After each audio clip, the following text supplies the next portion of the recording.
And now, from the hushed reading room of the Herndon County Library, we bring you Ruth Harrison, Reference Librarian.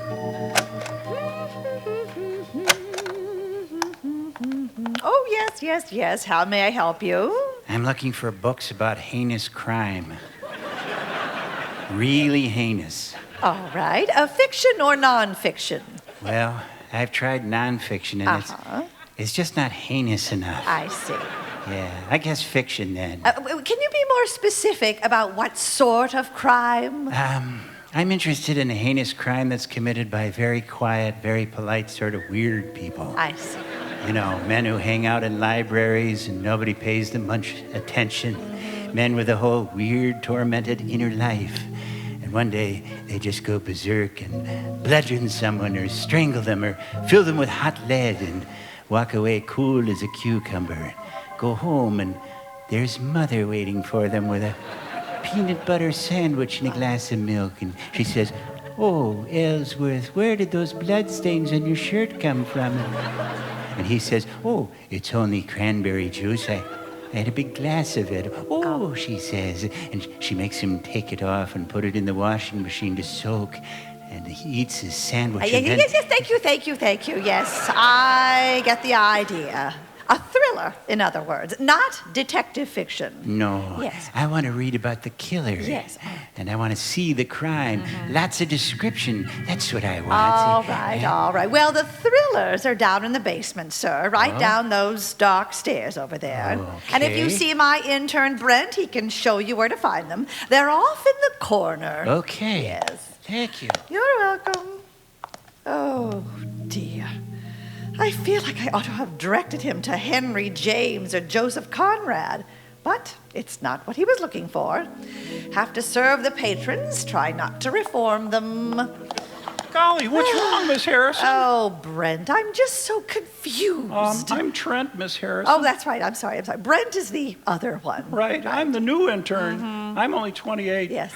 Brent is 37. Yes, I'm sorry. It's quite all right, Miss Harrison. You know, in library school, we were taught that the role of the library is to educate, to uplift, not to cater to every whim, like thrillers and all these vampire books. Weird, depraved creatures flying around, sucking blood out of people's throats. And yet, it is what people want. Hi, Ruth. You startled me. I didn't hear you coming. Remember me, R.D. Ryder? What? Went to college together. You mean R.D. Ryder? Right. Author of Hello Moon? That's right. Hello Moon, Hello Gloom, Hello Shadows in the Room. Trent. Hello Darkness, Hello Drape, Hello Man with Long Black Cape. That's Oh, right. boy. Oh, well, how are you, Richard? I'm doing really well, Ruth. Yes, I didn't see you come in. Yeah, well, you were busy. Yes, I guess. You haven't changed a bit. Oh. How's it going here? Oh, it's going. Uh-huh. You're looking well. Oh, thanks. Haven't seen you in ages, but I read about you now and then. Oh, yeah? Well, I actually should congratulate you. Your book's been on the bestseller list for, 16 months now? Your 14th bestseller in 20 years.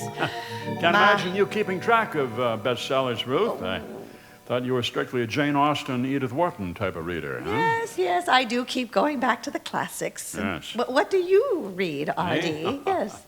I don't read. I don't have time. I'm too busy writing. Oh, so that's a shame. I used to read the classics, and then I realized they just, they made me feel crappy, that's all. Oh, all right. Made me feel kind of unsettled and, restless and questioning and frustrated with life. And then I discovered my calling, Ruth. It was to scare people, to scare the wits out of them. Yes, I suppose so. People love that. Yes, They love right. to be scared.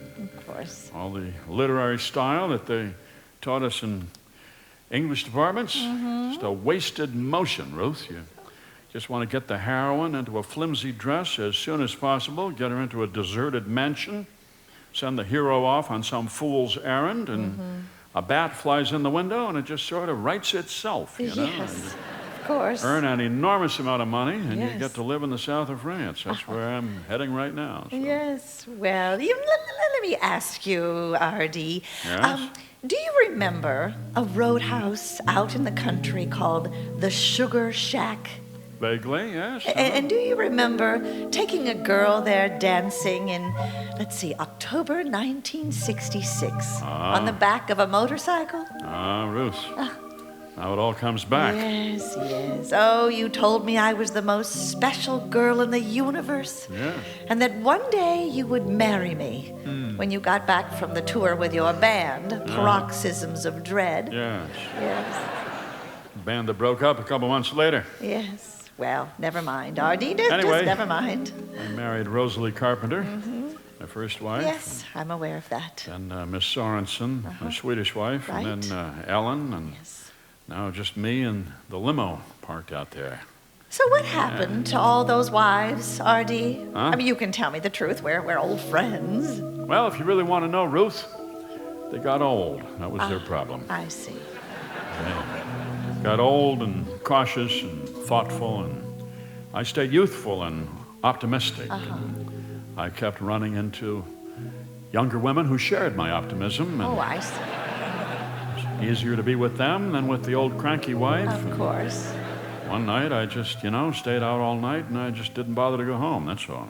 And do you see any parallels between your life and your novels? What are you doing here, Ruth? We writing a term paper or what? I mean, the man who keeps finding younger women, the man in the cape who is hung up on eternal life and seeks out fresh prey. Oh, very facile, Ruth, very facile. Well, I'm just saying. I don't buy that. Oh, Oh, my.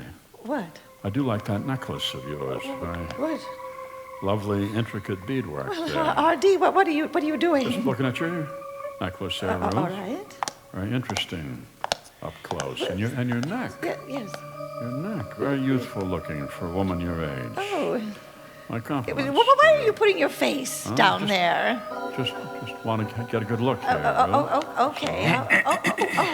Excuse me, Miss Harrison, I found a whole pile of terrific books by this Jenkins guy, J.F. Jenkins. Yes. Oh, J.F. Jenkins? Oh, boy, I started reading this one. What? The Body in the Boudoir. It gave me the creeps. I that's got so scared I had to come upstairs. Oh, I see. J.F. Jenkins? What, you're going to read books by that fraud, that What? idiot, What are you? that hack?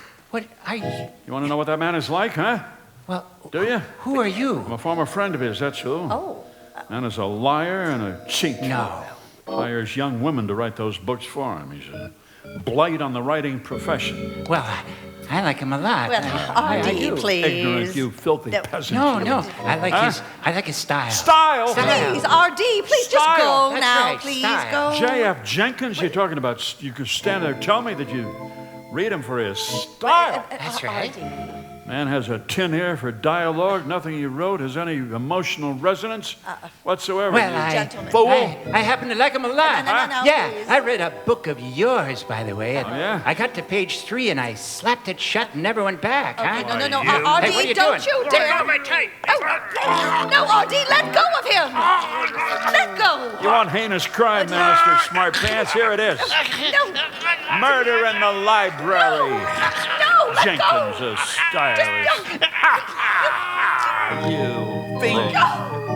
From the hushed reading room of the Herndon County Library, it's Ruth Harrison, reference librarian.